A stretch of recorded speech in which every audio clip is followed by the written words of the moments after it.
Two rulers, one terrain. Nietzsche meets Jung. Let's begin. Two giants defined the modern self. One demanded self-overcoming, break the meanings you inherited and become the lawgiver of your own life. The other demanded self-actualization, integrate the forces you hide from until you become whole. Were they climbing the same mountain or drawing two different maps to survive the same storm? Tonight we place Friedrich Nietzsche and Carl Gustav Jung side by side, not as idols, but as instruments. The test is simple: which one explains you when life turns dark? Friedrich Nietzsche, philosopher, philologist, breaker of idols.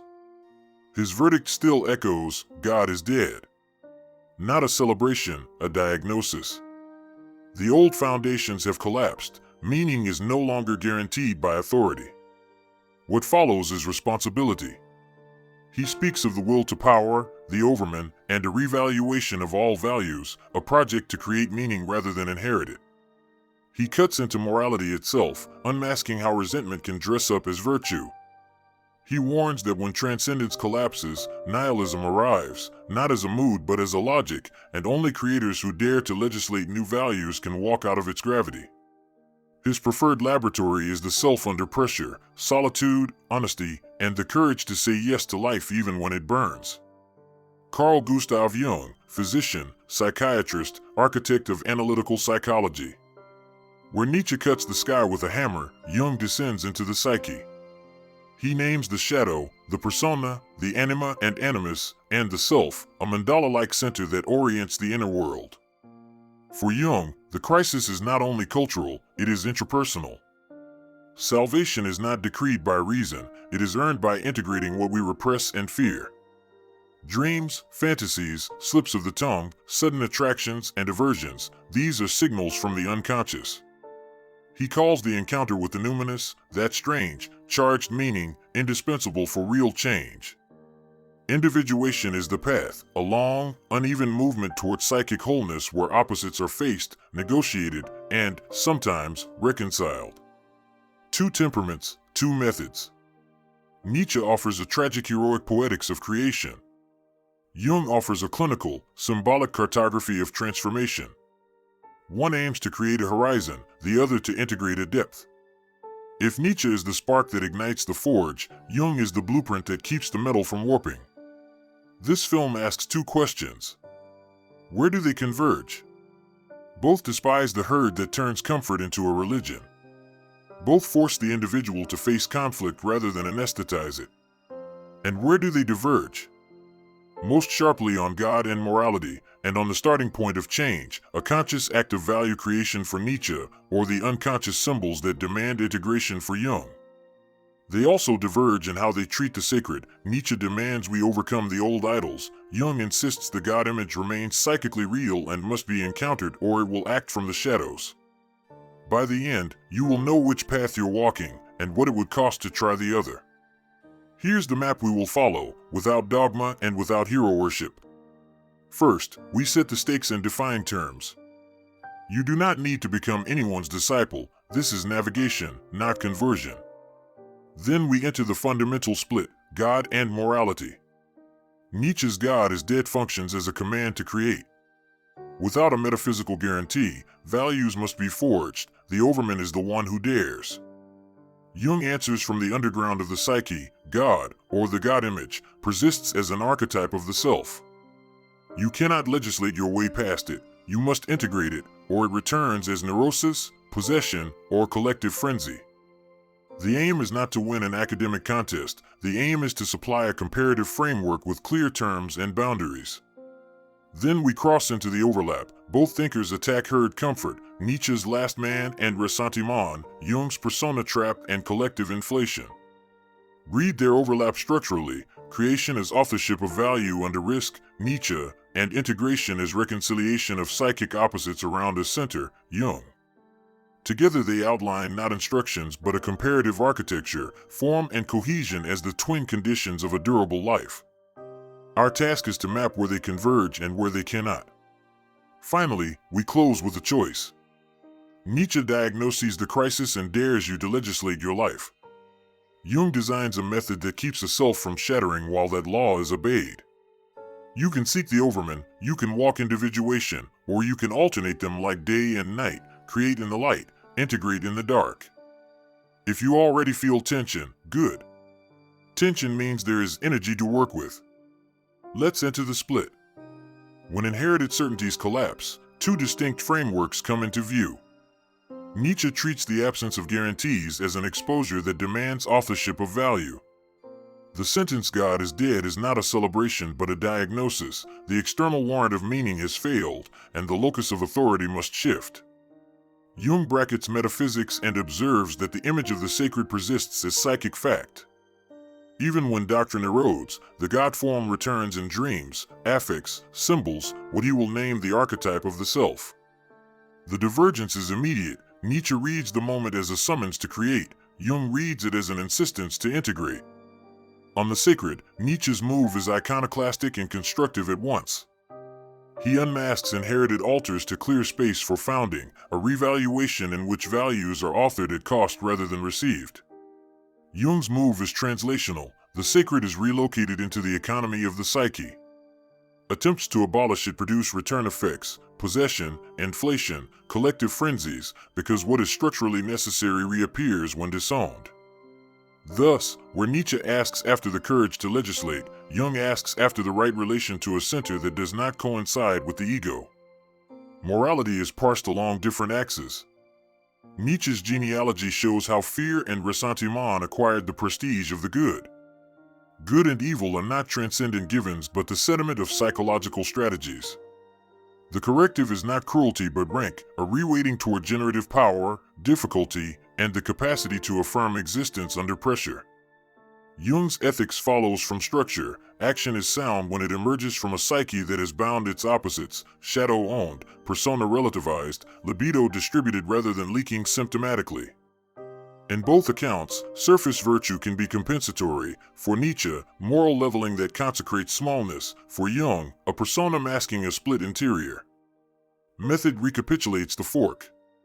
Nietzsche begins in the conscious forge, selection, style, ordeal. Eternal recurrence matters functionally, not cosmologically, as a filter for affirmability. Which forms of life could be lived again without nausea? Jung begins in the unconscious ecosystem, dreams, fantasies, slips, symbolic images. Method here means listening before willing, because what the ego has not bound will act from below. Active imagination operates as a tool for negotiation with charged figures. Amplification situates images within a pattern language older than the individual. Their cultural diagnoses align in contour while differing in mechanism. Nietzsche's last man names optimization toward safety, entertainment as anesthesia, virtue without cost, suspicion of height. In this climate, excellence is misread as arrogance and leveled in the name of justice. Jung's analog is identification with the persona. The social mask hardens into identity, cognition narrows to what the group can read, and displaced energy accrues charge that returns as projection or fervor. Both target the same loss, the agent capable of standing near the collective without belonging to it. Darkness functions as a proving ground. For Nietzsche, Dionysus names surplus and rupture, the pressure that breaks forms and forces new ones. Suppressed, it returns externally as spectacle, panic, and appetites that refuse their own name. Suffering, in this register, is material for form rather than currency for martyrdom. For Jung, the shadow is the intrapsychic analog, traits and potentials refused by the ego seek binding outside, hence the precision of repeated conflicts.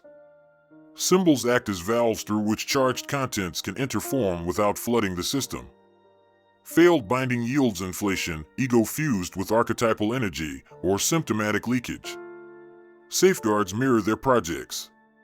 Nietzsche distrusts pity where it becomes moral capture by weakness. The aim is to protect creation from leveling impulses that universalize their own constraints. Jung distrusts inflation where the ego borrows God energy. The aim is to protect integration from divine mimicry. Each critique targets counterfeits produced by its own method, theatrical height on one side, sterile depth on the other. Authority separates them at the root. Nietzsche's source is the legislating self, a will that dares to found value without appeal. Jung's source is the organizing self, a phenomenological center to which the ego rightly orients. Confusions at this point generate predictable errors. Founding without orientation calcifies into isolation and performance. Orientation without founding congeals into coherence without height. A credible synthesis is not a compromise but a structure in which founding and orienting are distinct operations held in productive tension. Form reflects method. Nietzsche writes aphorism and song, texts as impact instruments designed to puncture habit and carry in danger.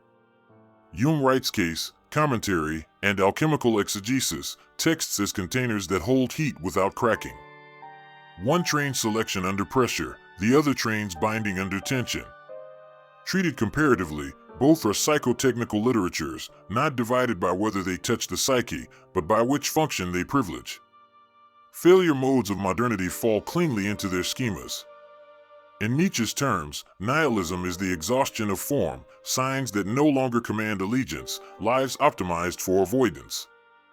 In Jung's terms, possession is the exhaustion of center, psyches that cannot adjudicate their own contents and thus outsource judgment to the crowd or to a borrowed God image. Read together, they diagnose a civilization that must relearn how to bind excess into shape and where the authority to do so will arise. At the comparative edge, central tests become instruments rather than edicts. Eternal recurrence asks whether a pattern is repeatable without self-betrayal. If not, the form lacks weight. Active imagination asks whether a charged image is negotiable into action. If not, the system lacks cohesion. Both questions are operational and falsifiable at the biographical scale. Hold a short map before crossing to the overlap.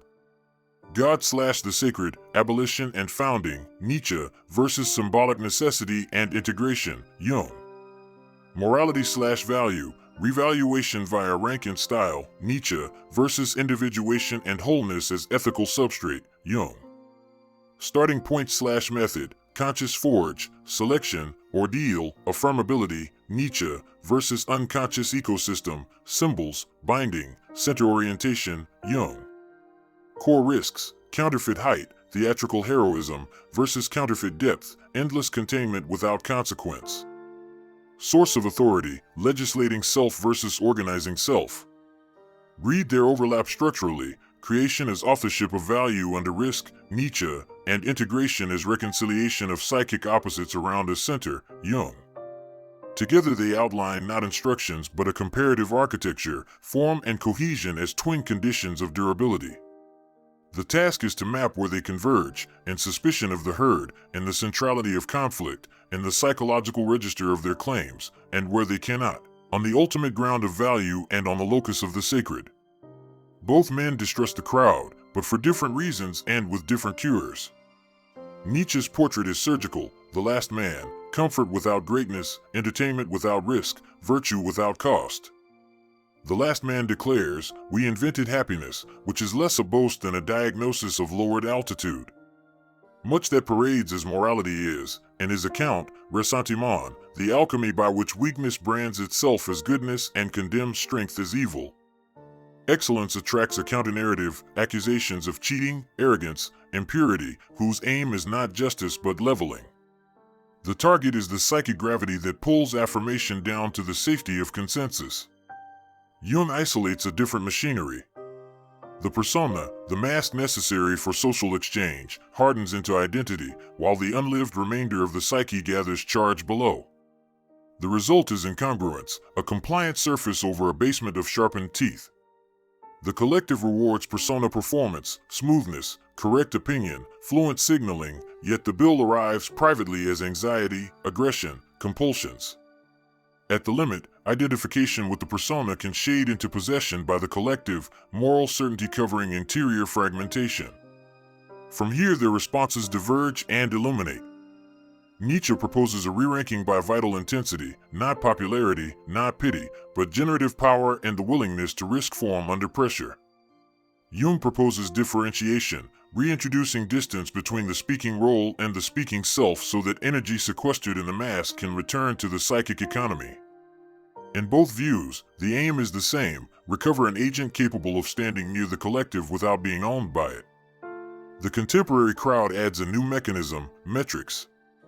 Measurement simulates judgment and launders taste into duty, conformity becomes calculable, dissent a rounding error. Within this climate, Nietzsche's last man is not stupidity but optimization towards safety. Jung's diagnosis reads as structural narrowing, cognition collapsing onto what is legible to the group. The two analyses meet on a single point. Thin atmospheres of meaning produce individuals who outsource authority, either upward to the swarm or inward to a costume. Compassion marks a principal divergence.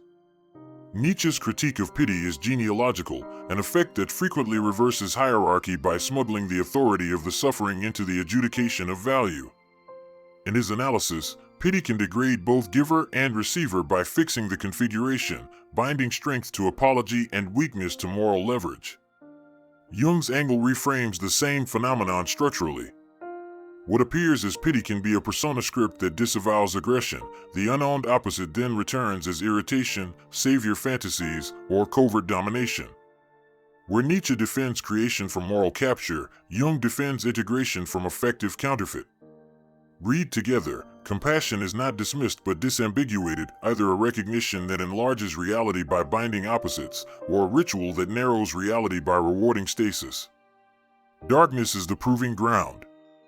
Nietzsche names its gate Dionysus, surplus, rupture, the pressure that breaks forms and forces new ones. Suppressed, this pressure returns externally as spectacle, panic, appetites that refuse their own name. At the collective scale, the models interlock as diagnostics of mass effect. Nietzsche's herd is not merely a headcount but a normative atmosphere in which valuation drifts toward the median. Speeches about justice and safety mask an aversion to rank and experiment. Jung's possession is the intrapsychic correlate writ large. Archetypal energy colonizes ecosystems that lack center, yielding movements with high moral voltage and low reflective capacity. Symptoms rhyme, slogans that prohibit nuance, ritual humiliations that purchase belonging, oscillations between exuberance and fatigue. In Nietzsche's grammar this reads as a failure of form, in Jung's as a failure of center. The conceptual payoff is comparative, rhetoric that equalizes difference by principle follows Nietzsche's drift, fervor that fuses identity to symbol follows Jung's inflation, collapse cycle.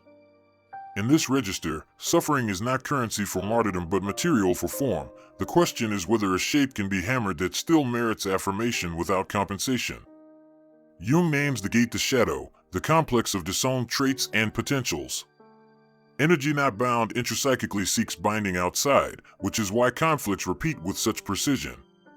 Symbols operate as valves, failed binding yields inflation or symptomatic leakage. Their cautions defend their own strengths. Nietzsche distrusts pity when it functions as moral capture by weakness. This protects creation from leveling impulses that universalize constraint. Jung distrusts inflation when the ego borrows God energy. This protects integration from divine mimicry. Each critique targets the counterfeits produced by its method, Nietzsche's theatrical height, Jung's sterile depth. Philosophy and psychology appear to inhabit different houses, yet both men work on the same street, the inner mechanics of a human life. Nietzsche writes like a philosopher-poet, but his target is psyche, the rise and fall of the felt capacity to shape existence. His genealogies track how fear and envy acquire the prestige of virtue. His devices functionally test affirmability under stress. Jung practices as a clinician, yet he is a philosopher of experience, archetypes as patterns of energy, shadow as an ontology of denial, self as a phenomenology of center. His tools, dream work, amplification, active imagination, are techniques of binding, oriented toward coherence under pressure. Even their forms serve method. Nietzsche's aphorism and song are impact instruments, designed to pierce habit and carry in danger. Jung's case study and commentary are containers, designed to hold heat without cracking. One trains selection and rank, the other trains relation and containment. Form is not packaging, it is argument by other means. The divergence in rhetorical time, shock versus patience, maps back to their priorities. A life educated only by shock devolves into gesture, a life educated only by patience congeals into commentary. The comparison clarifies not taste but function. The divergence clarifies modern failure modes. In Nietzsche's terms, nihilism is the exhaustion of form, signs that no longer command allegiance, lives optimized for avoidance. In Jung's terms, possession is the exhaustion of center, psyches that cannot adjudicate their contents and therefore outsource judgment to the crowd or to a borrowed God image. Read together, they diagnose a civilization that must relearn how excess is bound into shape and where authority to do so will arise. At this edge, their tests become instruments rather than edicts. Eternal recurrence functions as a filter for repeatable life forms, patterns that could be lived again without self-betrayal. Active imagination functions as a test of negotiability, images that can be admitted into action rather than acting from ambush. Their tests encode different temporal signatures, recurrence measures formed by repetition, imagination measures binding by dialogue. Where both conditions are met, durability is exhibited. An analytical synthesis then comes into view. Place Nietzsche on the axis of creation and Jung on the axis of integration. Creation names the authorship of value under risk, integration names the reconciliation of opposites around a center. These are orthogonal claims about durability, form chosen at cost, cohesion sufficient not to split under that cost. Episodes of high affirmation corroborate Nietzsche's thesis, episodes of successful containment corroborate Jung's. A biography that sustains altitude without theatrics and depth without inertia is evidence for their joint adequacy. Authority remains the principal difference. Nietzsche's source is the legislating self, the will that dares to found value without appeal. Jung's source is the organizing self, a center discovered phenomenologically, to which the ego rightly orients. Confusions here generate predictable errors. Founding without orientation calcifies into isolation and performance. Orientation without founding congeals into coherence without height. A credible structure keeps founding and orienting distinct yet tense. The comparative upshot is simple. Where affirmation collapses into theater, Nietzsche's account of ressentiment and counterfeit height explains more. Where insight collapses into fragmentation, Jung's account of inflation, shadow, and center explains more. If both failures recur, that is the modern condition. Their combined map does not prescribe, it discriminates, which patterns hold, which break, and why. Two vocabularies address the same fracture. Nietzsche centers on form, authorship, rank, selection under risk, once external guarantees fail. Jung centers on cohesion, binding, center, symbolic negotiation, when inward fragmentation threatens. Read together, they specify a single object, the modern self under pressure. A genealogical backdrop sharpens the contrast. Nietzsche descends from Greek agonism and the tragic insight that form is minted in contest. His philology underwrites a suspicion of moral universals by revealing their historical sediment. Jung descends from romantic science and German idealism, where nature and psyche mirror one another. His clinic underwrites a suspicion of rational self-transparency by insisting on the symbolic remainder. Thus, revaluation and individuation are inheritances. One tests values by raising altitude, the other tests meanings by restoring psychic economy. The issue is which failure is primary when guarantees collapse. The dispute over the sacred is structural. For Nietzsche, the sacred has become misassigned authority, a residue that freezes valuation and must be reclaimed through founding. For Jung, the sacred is a symbolic operator, an image structure that organizes libido and returns when repressed. Each detects a counterfeit generated by the other's cure. Nietzschean founding can slide into aesthetic sovereignty, Jungian integration can slide into pious coherence. The comparison yields an error calculus. Paralysis after appeals to purity or consensus tracks Nietzsche's critique, recurrent grandstances with archetypal heat and no center track Jung's. Their cultural diagnostics converge by divergence. Nietzsche's last man names an atmosphere where optimization replaces ambition and equality drifts into leveling. Jung's persona possession names a mechanism where legibility to the group narrows perception until the remainder of the psyche retaliates. Named differently, both point to durability failures, exhausted form, nihilism, and exhausted center, possession. Darkness functions as method rather than mood. Dionysus marks surplus and rupture, the pressure that breaks forms and forces new ones. Shadow marks denied contents, the pressure that forces binding by recognition. Suppressed, both return, surplus as spectacle and panic, denial as projection and leakage. Safeguards mirror strengths. Suspicion of pity protects founding from moral capture. Suspicion of inflation protects integration from divine mimicry. Even style is theory by other means. Aphorism and song are impact instruments, pedagogies of selection that puncture habit. Case study and symbolic commentary are containers, pedagogies of duration that train tension bearing. Their time signatures of evidence differ: recurrence, proof by repetition, versus sequence, proof by transformation. Where recurrence fails but sequence holds, form is at fault. Where sequence fails but recurrence holds, binding is at fault. Together a two-axis adjudication of durability. At the limit, the ideals clarify rather than command. The Übermensch is best treated as a regulative horizon for founded value. The self is a regulative horizon for integration that carries charge without splitting. Misread literally, both caricature, read as regulators, they specify constraints any credible modern life must satisfy, authored enough to merit allegiance, integrated enough to bear voltage. A micro-contrast makes this visible. Zarathustra stages founding as mythopoetic elevation. Jung's writing on the self enacts containment by symbolic amplification. Style performatively instantiates selection and binding.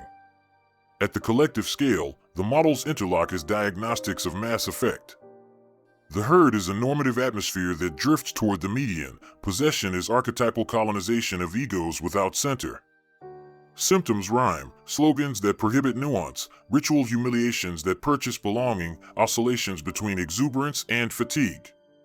Failures resolve along their axis, form cannot carry height, center cannot adjudicate contents. Treated instrumentally, the central tests cease to be edicts. Eternal recurrence asks whether a life form is repeatable without self-betrayal, a criterion on form. Active imagination asks whether charged images are negotiable into action, a criterion on binding. Limit cases decide. Challenge that cannot survive repetition indicts itself as theater. Attunement that cannot absorb charge indicts itself as sentiment. Where programs collapse into leveling moralism, Nietzsche predicts the drift. Where movements ignite and implode with archetypal voltage, Jung predicts the cycle. Read together. They do not reconcile, they triangulate. Authority remains the principal difference. Nietzsche's source is the legislating self, the will that dares to found value without appeal. Jung's source is the organizing self, a center discovered phenomenologically, to which the ego rightly orients. Confusions here generate predictable errors. Founding without orientation hardens into performance. Orientation without founding congeals into coherence without height. A credible structure keeps founding and orienting distinct yet in tension. What remains is a map, not a program. On one axis, creation, on the other, integration.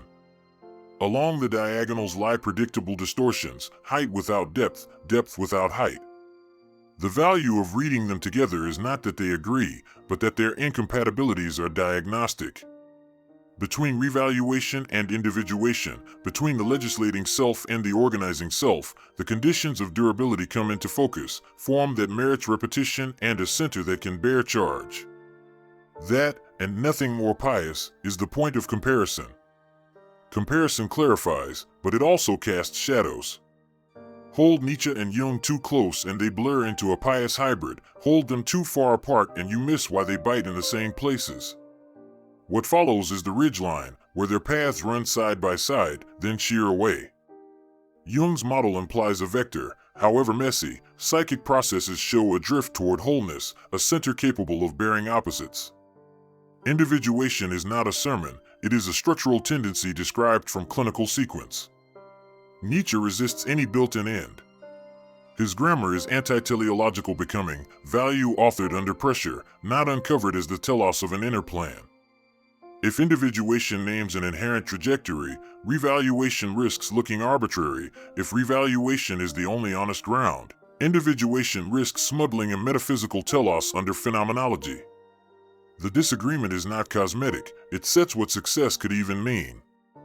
They also disagree on truth and proof. Jung's confidence is phenomenological. Interpretations can be more or less adequate to psychic pattern. Evidence accumulates across dream, affect, image, and act. Nietzsche's suspicion is genealogical. Truth claims are tools and masks. Their standing is aesthetic physiological. Do they intensify life? Each installs a different proof regime. For Nietzsche, verification is performative. A stance survives recurrence and raises altitude. For Jung, verification is transformational. The series stabilizes, symptoms migrate into symbol, flooding reduces. Both can fail, neither proves by laboratory protocol. Any neat alignment either drains Jung's epistemic ambition or neutralizes Nietzsche's corrosive critique. On the sacred they split again. For Jung, the numinous is a structural operator. Disavow it and it returns as possession or inflation. God language here names psychic charge, not doctrine. For Nietzsche, the sacred is adhesive warrant, authority misassigned to metaphysical ghosts. Desecration clears ground for founding. Each anticipates the other's counterfeit. Jung sees hollow transcendence as a defense against integration. Nietzsche sees reverent containment as an alibi for avoiding rank and experiment. The comparative gain is an error calculus. Paralysis under purity and consensus falls under Nietzsche's dock. Recurrent eruptions with archetypal heat and no center fall under Jung's. Suffering is shared material with different grammars. For Nietzsche it is material for form, hammered into style that can be affirmed without compensation. For Jung it is material for binding, symbolized and brought into relation so fragmentation decreases. The same endurance proves different things, altitude in one house, cohesion in the other. Confuse the grammars and you breed counterfeits, ordeal as theater, containment as stasis. Agency exposes opposite risks. Nietzsche tends toward overagency. The legislating self can ossify into a sovereign costume whose rhetorical voltage outpaces interior depth. Jung tends toward underagency. The interpreter can curate meaning indefinitely without founding any law. Both build safeguards, Nietzsche's suspicion of pity, Jung's suspicion of inflation, yet the excesses remain architecturally available. When a synthesis claims to have neutralized both, it usually means one grammar has been smuggled in under the other's names. Genre carries method. Aphorism and massed versus case and series. Nietzsche writes impact instruments that pierce habit and rank intensities. Jung writes containers that hold heat and train duration. Genres encode admissible proofs. A life that reads brilliantly in aphoristic time can look chaotic in case time. A life that looks coherent in case time can appear inert in aphoristic time. Treating one as the measure of the other is a category mistake. From their vantage points, the mutual suspicions partly land. From Nietzsche's balcony, Jung psychologizes rank conflict into inner reconciliation, elevation translated into equilibrium. From Jung's desk, Nietzsche moralizes binding failures into courage talk, fragmentation redescribed as cowardice. Neither cancels the other, each touches the other's blind side. Reception artifacts add noise. Nietzsche is often read through later political appropriations, Jung through later clinical orthodoxies and counter-orthodoxies. Baselines warp. The present comparison uses both functionally, affirmability and bindability as instruments. When imported agendas, redemptive programs, managerial self-help, commandeer the terms, instruments harden into edicts and the map degrades. A frequent conflation muddies the water. Will to power and libido are not synonyms.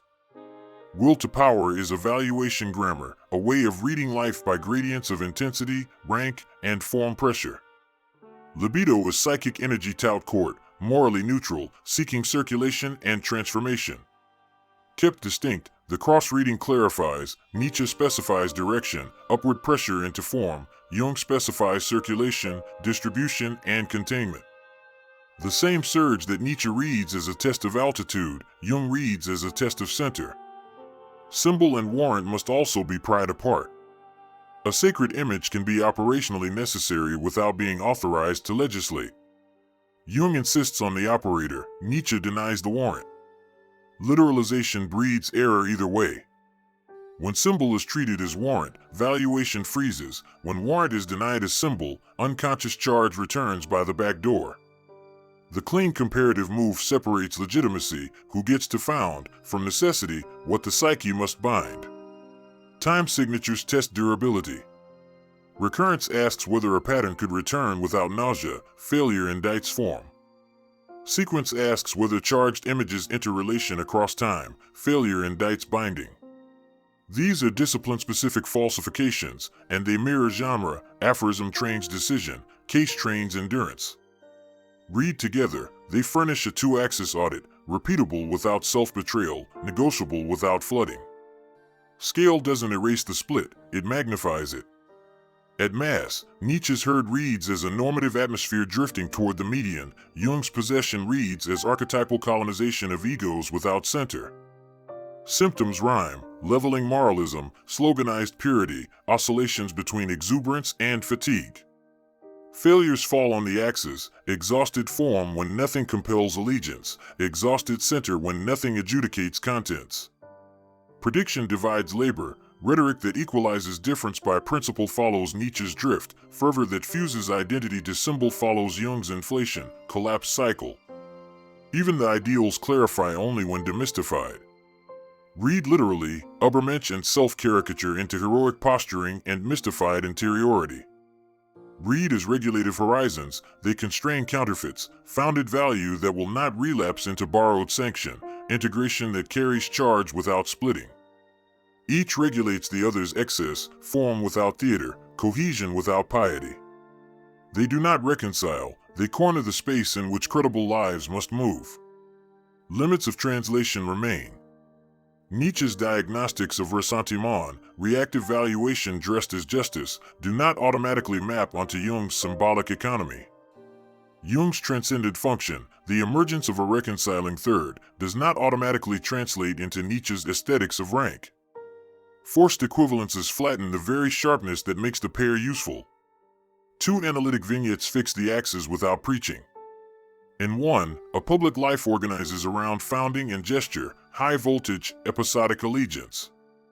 Recurrence fails, each posture requires a new stage. Counterfeit height appears as contempt for the mediocre, while private sequences show residues that refuse binding. Nietzsche's filter rejects the pattern first, Jung's model explains why it won't hold. In the other, a private life organizes around symbol and sequence, interior maps widen as public consequence narrows. Sequence holds but recursions fail because no shape merits repetition. Counterfeit depth accumulates as sensitive delay. Jung's criteria keep the lights on, Nietzsche's criteria refuse to call the stall success. These are not moral portraits, they are coordinates. A few edge questions don't go away. Is individuation normatively loaded, and if not, why do sequences so often look directional? Does Nietzsche escape his own suspicion, and if his truths are instruments, what anchors the choice to keep some, recurrence and intensification, without smuggling back the warrant he expelled? Can sacred images be both necessary and non-authoritative? Jung's practice says yes, Nietzsche's history warns that necessity reaches for a scepter. The tension is permanent and informative. The outcome is a minimal synthesis with maximal tension. Under modern exposure, lives that endure display two constraints, form that merits repetition without self-betrayal, and center that bears charge without splitting. Between those constraints, incompatibility stops being a theoretical problem and becomes the diagnostic virtue of the framework. The two are not pieces of a puzzle, they are perpendicular rulers laid across the same terrain. Read together, Nietzsche and Jung do not agree on ends, proofs, or warrants.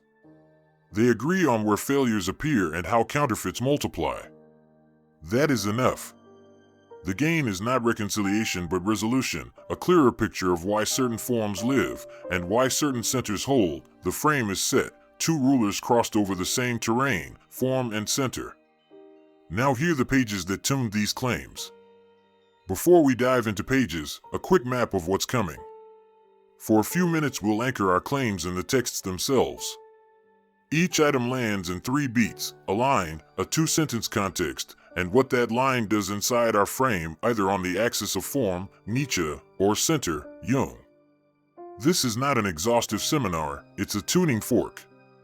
If you lose the thread, just track 2 words as we go, form and center. When a passage intensifies authorship, it belongs to form. When it consolidates a locus that can bear opposites, it belongs to center. With that, to the pages. Point 1, God is dead as diagnosis, Nietzsche, the Gay Science section 125. God is dead, God remains dead. And we have killed him. Not triumph, exposure. The collapse of external warrant throws meaning back on authorship. In our map, this line installs the axis of founding and clarifies why nihilism is not a mood but a logic. Signs lose binding power, so value must be minted rather than received. 2. Atmosphere of the Last Man. Thus spoke Zarathustra, Prologue, Section 5. We invented happiness, say the last man, and blink. A postcard from optimized safety, low variance, low altitude. The last man is not stupidity but depressurized form, why nothing compels allegiance. This establishes Nietzsche's cultural backdrop for our claim that comfort becomes a moral climate hostile to rank and risk. 3. Ressentiment's alchemy, on the genealogy of morality I, especially sections 10 through 14. Reactive valuation elevates weakness by moralizing it against strength. The mechanism matters more than the polemic. Ressentiment reverses prestige and consecrates leveling. This grounds our use of moral capture and foreshadows the divergence from Jung's account of collective possession. 4. Pity is break, beyond good and evil, section 260, the Antichrist, section 7. Suffering disciplines, pity, enthroned, arrests experiment. Here pity is a system risk, it launders fear into virtue and freezes founding. In our framework, this is Nietzsche's safeguard against counterfeit depth, compassion that functions as a veto on elevation. 5. Dionysus and surplus, the birth of tragedy, early, late self-signing Dionysus versus the crucified. Dionysus names surplus/pressure that forces form, Apollo without depth decays into sign without weight. Suffering converts into material for form, not into martyr currency. This anchors our reading of ordeal as a form test rather than a plea for consolation. 6. 3 Metamorphoses, Zarathustra, of the 3 Metamorphoses, Nicol till Forman's dynamic. Camel, Lion, Child. The sequence dramatizes form work, bearing, negating, and creating. It reinforces that Nietzsche's path is not linear therapy but stylistic founding, a grammar for turning pressure into authorship. 7. Individuation's vector, Jung, CW7, 2 essays on analytical psychology. Individuation tends toward differentiation and integration. A carefully stated teleological drift derived from sequences, not decree. This installs our axis of binding and center and clarifies why Jung's end is phenomenological, an observed consolidation, rather than metaphysical. 8. The shadow named Jung, CW9I, Archetypes and the Collective Unconscious. The shadow is a moral problem, challenging the whole ego personality. Structural, not merely ethical, what the ego refuses is energetically active, projection, repetition, symptomatic leakage. This underwrites our use of bindability as a criterion distinct from Nietzsche's affirmability. 9. The numinous as operator, Jung, CW11, Psychology and Religion. Numinous experience arrives unbidden, repression breeds possession. Sacred here is a psychic operator, not doctrine. This secures our claim that attempts to delete the sacred reintroduce it as heat with no center to bear it. 10. The self is center, Jung, Ion, CW92. The self is totality and organizing center. Not halo, structure.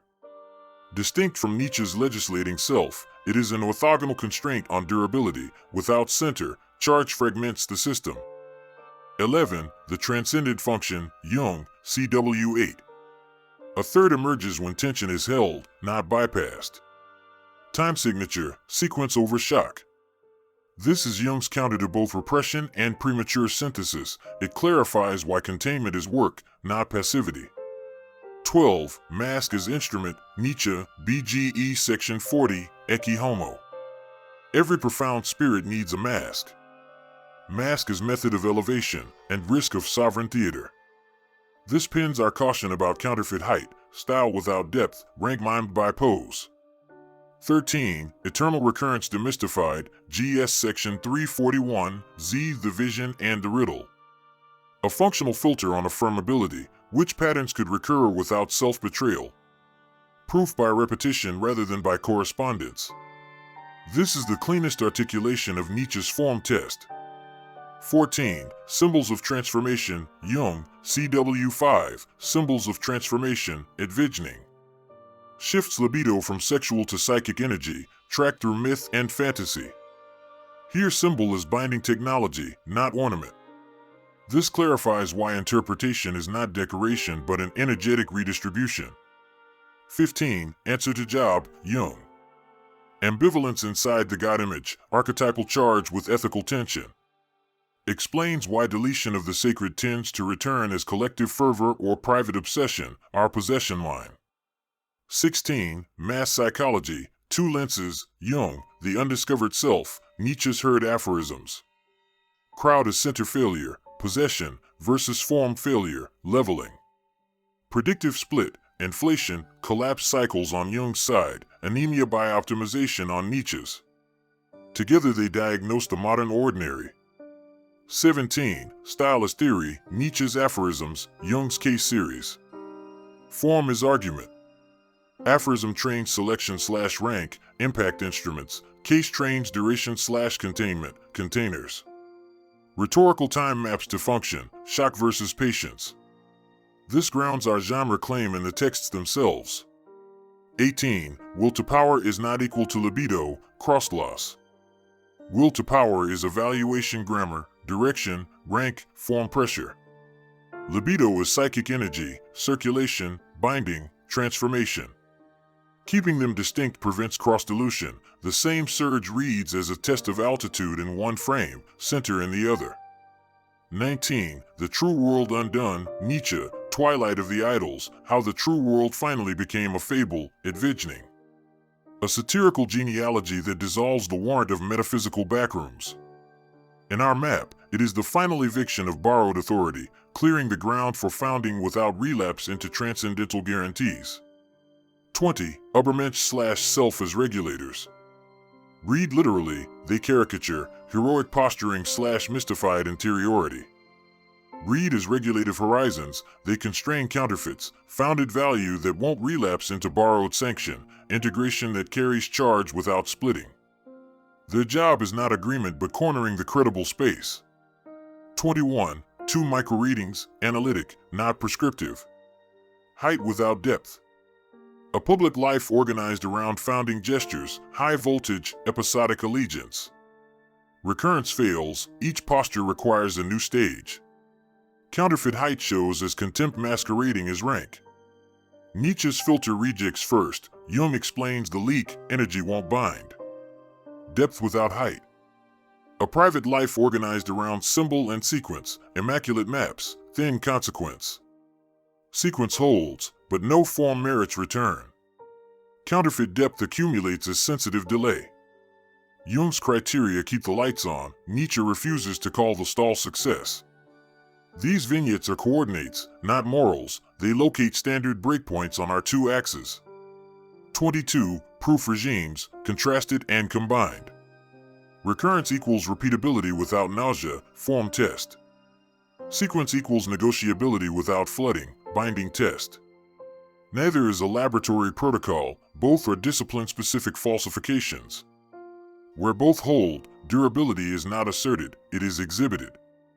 23. Aesthetics versus symbolics, a functional distinction, envisioning.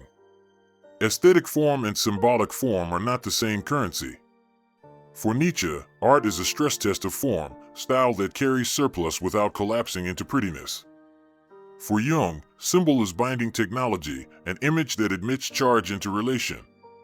Treat symbol as decor and Jung empties, treat art as mere expression and Nietzsche's criterion of weight is lost. Read comparatively, art is form-proof, symbol-binding proof, distinct functions spotlighting different failures. 24. Contingency grammars, amor fati versus synchronicity, envisioning. Nietzsche's amor fati absorbs accident into necessity affirmed, the form must stand even when chance bites. Jung's synchronicity posits a causal meaning connection, events patterned by symbol rather than cause alone. Each doctrine guards its axis, amor fati protects the form test from evasive counterfactuals, synchronicity protects the binding test from reductive causality. 25. Fault line recap, papercom. Sacred as operator, Jung, versus adhesive warrant, Nietzsche. Truth is phenomenological adequacy versus performative intensification. Teleology's vector versus anti-teleology's founding. Genre as container versus impact instrument. Each pair resists fusion, each yields diagnostic power. Closing ledger for Block 6. When failure presents as theater, altitude mimed by gesture, Nietzsche explains more.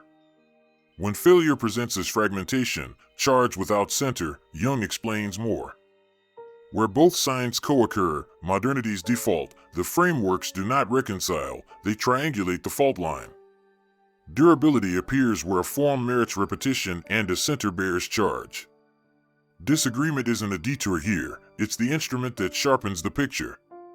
What follows are the main counter-readings around Nietzsche and Jung, and what they do to our two axes, form, authorship/affirmability, and center, binding/bindability. 1. Jung smuggles teleology. Objection. Individuation presupposes a built-in end, wholeness, so the psychology is covert theology. Response. In Jung the vector is phenomenological, inferred from sequences where charged contents become negotiable without flooding.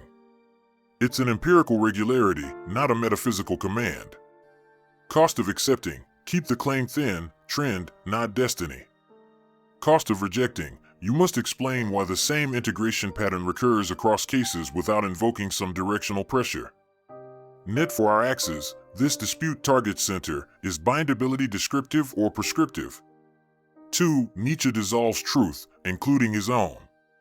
Objection. If truths are masks and strategies, why trust recurrence/affirmability as a criterion? Response. Nietzsche treats truth performatively, a stance proves itself under repetition and pressure. It's not correspondence, it's durability. Price paid, you accept a non-foundational standard of proof. Price avoided, borrowing warrant from abolished metaphysics. Net effect, this probe's form, is a life shape that survives recurrence enough to count as true for creatures like us. 3. Sacred, symbol versus warrant. Objection to Nietzsche, reducing the sacred to authority error misses its operative force in experience. Objection to Jung, re-enchants psychology, symbol slides into soft theology. Comparative stance, keep the categories perpendicular. For Jung, sacred equals operator, psychic energy organization. For Nietzsche, sacred equals warrant, claim to legislate. When operators are made into warrants, valuation freezes, Nietzsche's warning. When warrants are denied as operators, possession returns, Jung's warning. Axis effect, both critiques police counterfeits on their home fields, form versus center. 4. Power and care. Critics from care ethics read Nietzsche's rank talk as license for domination. Critics from agonistic traditions read Jung's self-talk as domesticating conflict. Our frame is diagnostic, not pastoral. If domination appears, Nietzsche's own recurrence test fails, the posture can't be lived again without self-betrayal. If sentimental anesthesia appears, Jung's binding test fails, charge hasn't entered relation. Each system contains the tool that self-indicts its caricature. 5. Method standards, mismatched. Analytic philosophers demand syllogism from Nietzsche, experimentalists demand metrics from Jung. Genre answers first. Aphorism is an impact instrument, it tests rank by incision and memorability under danger. Case/series is a container, it tests binding by accumulation and cross-reference. Both have discipline-specific falsifications, recurrence without nausea, sequence without flooding. Apply the wrong standard and you measure fish with a thermometer. 6. Will to power is not equal to libido, and why it matters. Counter-reading often equates them as energies. We separate them by function. Will to power equals valuation grammar, direction, rank, form pressure. Libido equals psychic energy, circulation, transformation, containment. If you collapse them, Nietzsche's selective logic dissolves into amorphous drive, Jung's structural economy inflates into a metaphysic of power. Kept distinct, they cross-annotate, direction, upward pressure into form, versus circulation, distribution back into center. 7. Teleology, stripped to the joint. Hardline Nietzscheans say any toward is an idol. Hardline Jungians say no system holds without an inner center of gravity. The workable middle, vector without destiny. Jung's sequences show tendencies toward integration when binding succeeds. Nietzsche's forms show selection toward intensities that survive repetition. Neither grants a final scene, both grant constraints a life must satisfy to hold. 8. The political shadow of reception. Nietzsche misused by authoritarian aesthetics, Jung misread via cultic therapeutics. Our use remains functional. When public rhetoric equalizes difference by principle, Nietzsche's leveling/last man lens predicts the flattening. When movements take on archetypal voltage and implode, Jung's inflation, collapse lens predicts the cycle. The axes stay orthogonal, the predictions differ. 9. Mask, persona, and the charge of theatricality. Objection: isn't all self-presentation mask, hence Nietzsche's mask praise and Jung's persona warning cancel? Not quite. Nietzsche's mask elevates, a crafted interface that bears surplus. Jung's persona mediates, a social interface that can harden and trap energy. The former is a form multiplier, the latter, when tautolized, is a binding failure. Same metaphor, opposite diagnostics. 10. Edge case, meaning without altitude, altitude without meaning. Two limit forms test both frameworks. A life dense with meaning sensations that never decide, Jung's binding works within sequences, but Nietzsche's recurrence fails, no form merits return.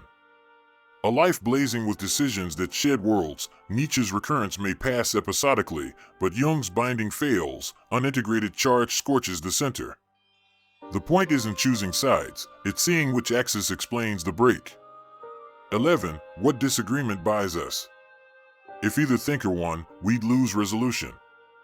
The unresolved gaps, truth standing, sacred status, teleology scope, keep the rulers perpendicular.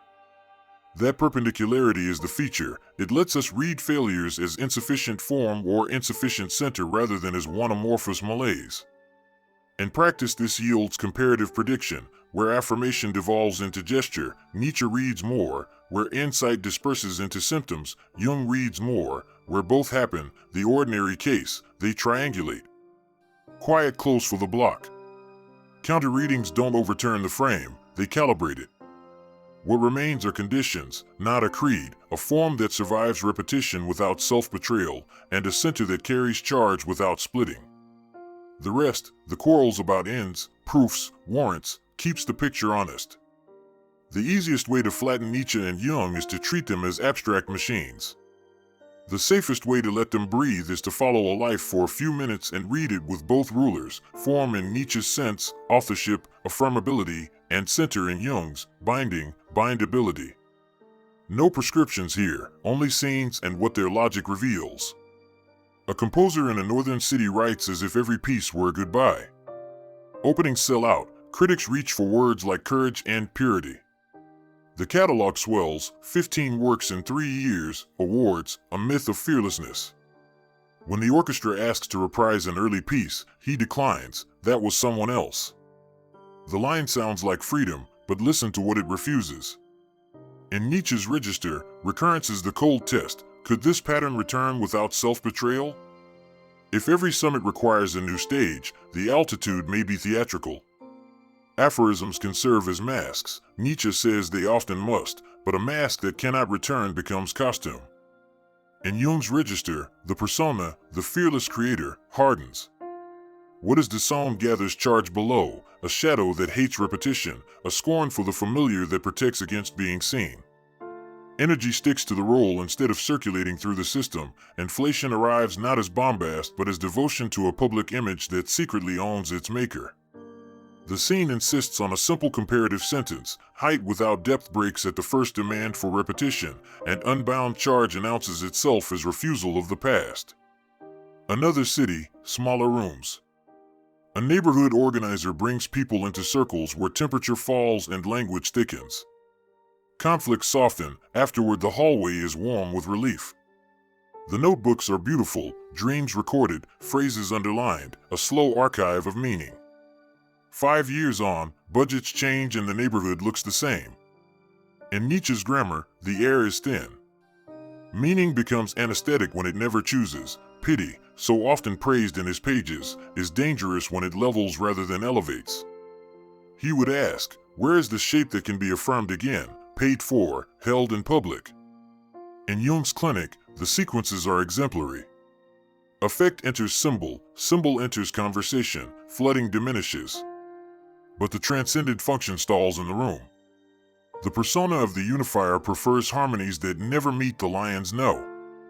Binding works locally, yet the energy never crosses the threshold into a form that can bear the weather beyond the circle. Different languages, same verdict, depth without height keeps the soul intact and leaves the world unchanged. A dream returns, a narrow elevator with buttons for floors that never arrive. Between levels with mirrors, sometimes a song from behind a wall. Waking life runs in counterpoint, ascetic months of order, bright weeks of excess, public declarations that shrink into quiet retreats. Jung first, because the images ask for it. Floors as compartments of the personality, reflective surfaces multiplying the persona, the elevator as a transitional structure without a center to orient movement. An active imagination, his method of deliberate dialogue with a figure, one would expect the singer behind the wall to speak, or the wrong floor to demand a toll. Whether the conversation is true is measured by whether the energy stops ambushing from the side and begins to negotiate. Nietzsche second, because the shape has to face the demon's question, would you will this again? If the stomach turns, the answer is diagnostic. Dionysian surplus without Apollonian weight becomes spectacle. Apollo without depth becomes sign with no gravity. The dream's insistence is the research point here. Repeated conflict is not random. It is the psyche attempting integration by substitution. The elevator rides until a form is chosen or a center built. These scenes aren't morality plays, they're illustrations of failure modes the texts predict. When public courage cannot be lived twice without nausea, genealogy's suspicion of moral theater and Zarathustra's rank demand both light up.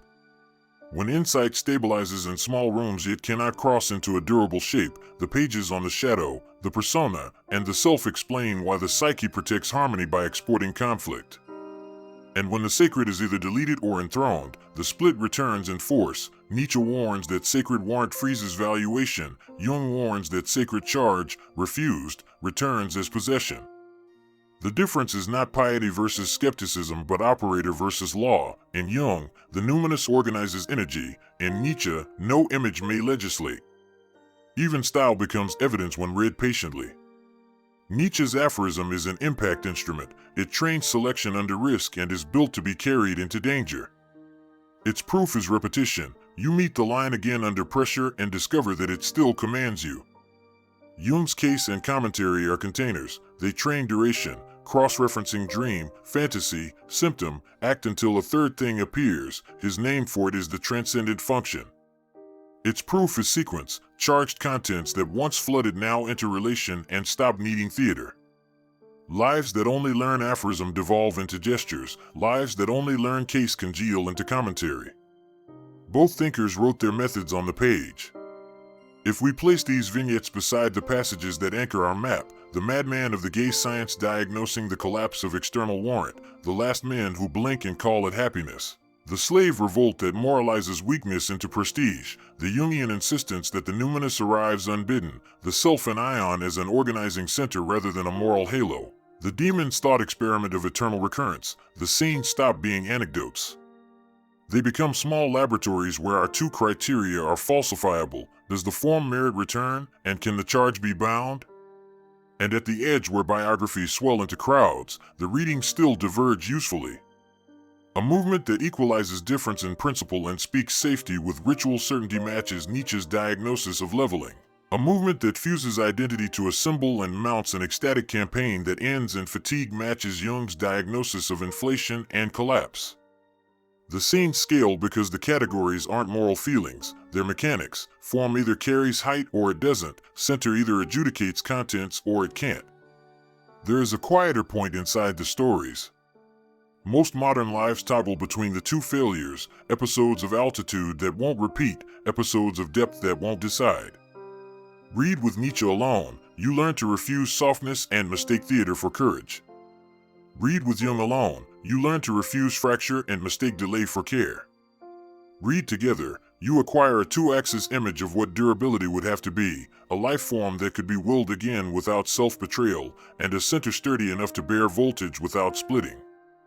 The rest, the quarrels about truth, sacred warrant, teleology, keeps the picture honest. It shouldn't stop the picture from coming into focus.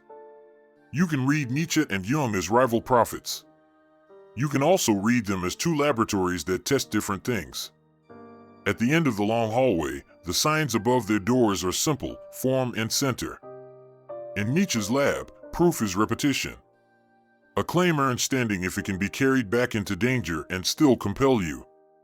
He builds this into the writing itself: aphorisms as impact instruments, style as a stress test, the demon's challenge of recurrence as a cold filter. Could this pattern return without nausea, without self-betrayal? If not, the form is thin, no further warrant is owed.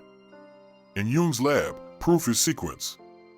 A reading earns standing if it stabilizes across dream, fantasy, symptom, act, if charged contents stop ambushing from the side and begin to negotiate.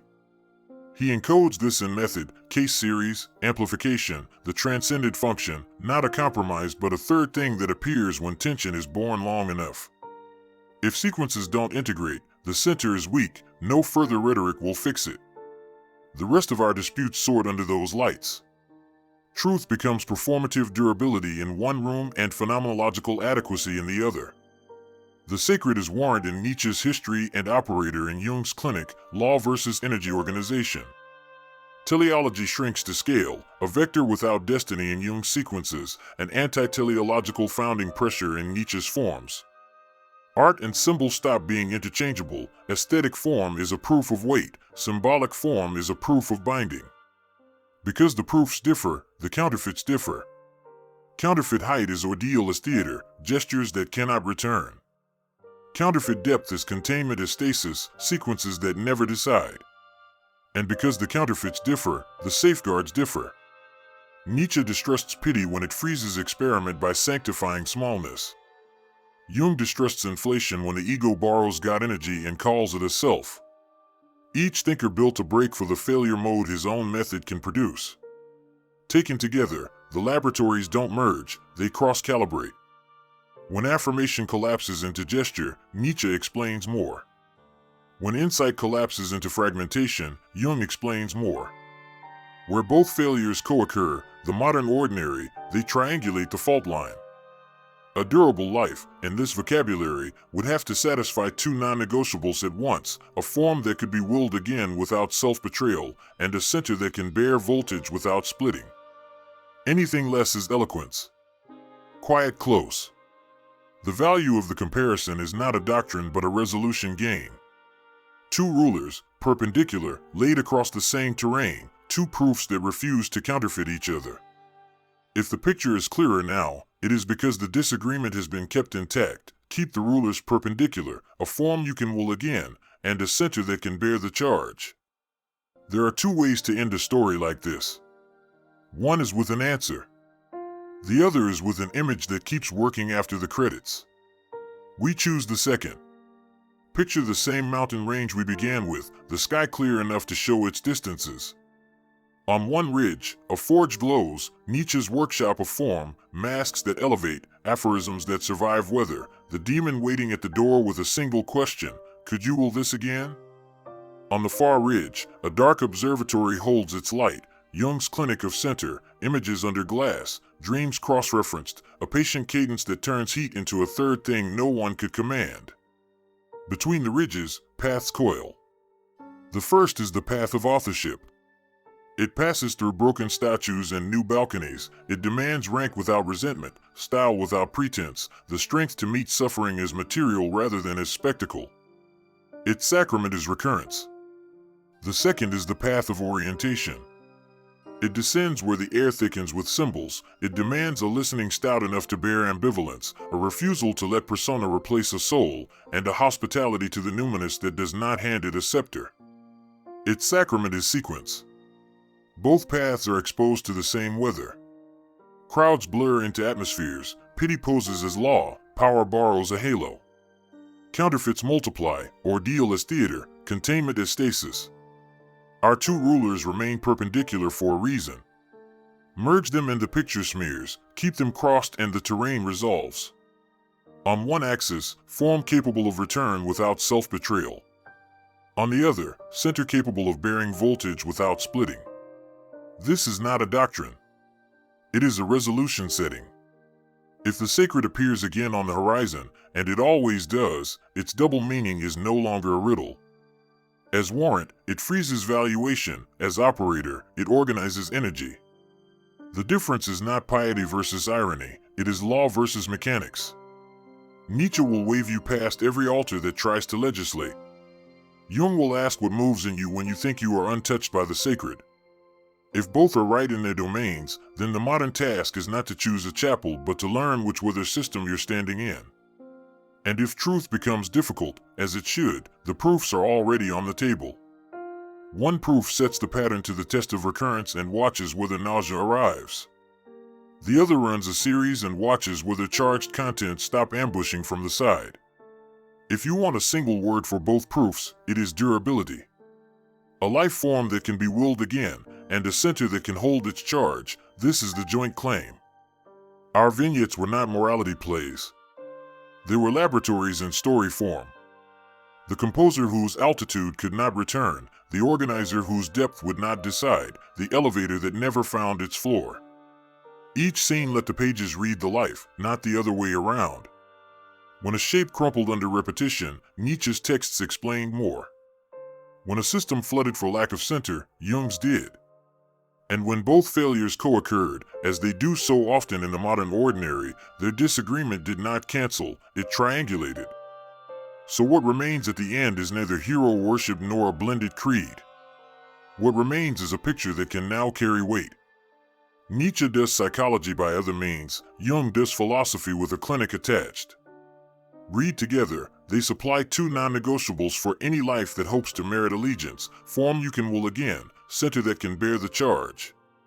Everything else, teleology's whisper, the sacred's heat, the quarrel over truth, keeps the rulers honest. Let the mountain range stand. The forge on one ridge, the observatory on the other. Some days you see more clearly from the balcony than from the basement, some nights the only honest light comes from below. The work is not to collapse the ridges into a single road, but to keep the map true enough that the crossings are deliberate. We end, then, not with a prescription but with an image returning, two rulers, perpendicular, laid across the same terrain. If the picture is sharper now, it is because we have let the disagreement remain intact. And if the picture stays with you, it will be for a simple reason, because somewhere in you, a form is asking to be willed again, and a center is asking to be strong enough to bear it. Two rulers, one terrain. Form without betrayal, center without splitting. Thanks for watching.